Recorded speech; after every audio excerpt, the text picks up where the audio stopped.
कोकण फिरायला चल चल आता सोबत चल. अरे हे विनाई भावाने मला कुठं सोडलं आणि हे दुसरीच जागा आहे.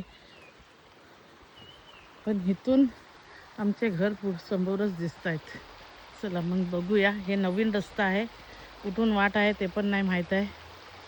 आता कुठून सोडला नाही यार. खूप अवस्था डेंजर आहे. हे कुठं उतरून मला वाटलं तांबलवाडी आली की काय.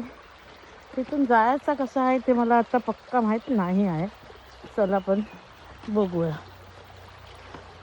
गाव आपलं आहे, नदी आपली आहे, जाणार आहे आपण. हा आता कुठून वाट निघते ते बघूया.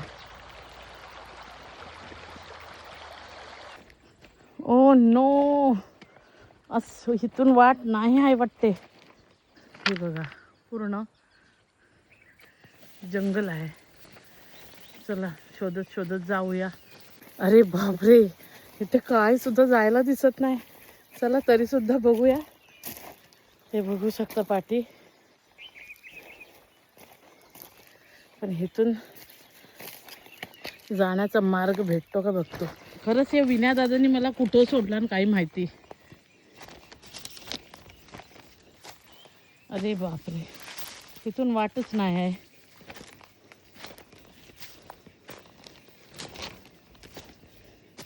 हे बघा, पण इथून वाकून जर गेले ना ते 2 मिनिटात पोचणार.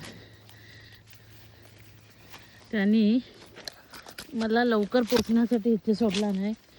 त्याला माहीत नाही इथे जाण्याची वाट नाही आहे. तरीसुद्धा मी आहे गाववाली.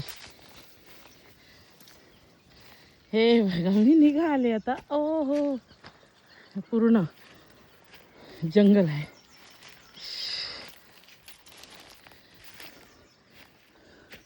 हे समोर आमचे घर आहे. तिथे मित्रांनो, मी गावातली यूट्यूबर आहे. एक इंस्टाग्राम इन्फ्लुएन्सर. मला खूप आनंद आहे की माझे 50K फॉलोअर्स पूर्ण होणार आहे. तुम्ही सपोर्ट केल्याबद्दल धन्यवाद. असंच सपोर्ट करत राहा. हे बघा, पण मी लवकर येऊन पोचले आहे. हे आमचे इथले आहे शेजारी घर. जाताना मी त्या साईडनं गेलो. तिथे आंब्याचं झाड दिसतं तिथून. आता मी आले, पोचले.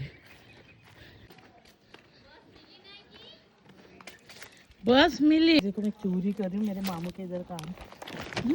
लेकिन मैं आवाज़ देके बोली, क्या ज़बरदस्त आम है देखो। वाह, मेरे को है ना आम जो है वो पड़ी के अच्छे लगते हैं। मतलब जो झाड़ पे पक के गिरते हैं वो निकाल के पकाते हो नहीं अच्छे लगते हैं। और ये मेरा घर है। क्या हुआ, रत्नागिरी जाती थी गाड़ी च नहीं कभी से जाके संगमेश्वर बैठी। 12 बजे गाड़ी लगी तो यहाँ ही। वड़ाप भी नहीं, बस भी नहीं। कंटाला आया, निकत को फ़ोन की मैं नहीं आती हूँ।